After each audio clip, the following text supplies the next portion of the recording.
Hey guys, welcome back to our channel. In this tutorial video, we're going to reveal to you how you can delete cards from your workspaces in Trello really quickly. So let us get started. Alright, so head over to Trello, log into your account, access to workspace you would like to edit.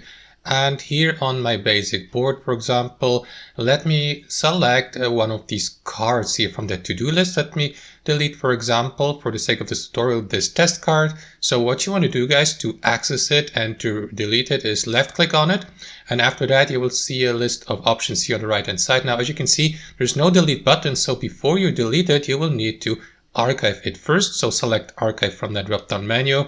And after that, you will be given the opportunity to delete it by clicking on that button. And that's basically it. You may alternatively also restore it. So let me do that for the sake of this tutorial. And as you can see, the card has been restored successfully. And that's basically it, guys. Alternatively, you may use that right panel here and simply click on the delete button to delete the archived card in the archived items list here on the right hand side. And that's basically it, guys. Hope you enjoyed this video, got some value from it, and we'll see you next time on our channel.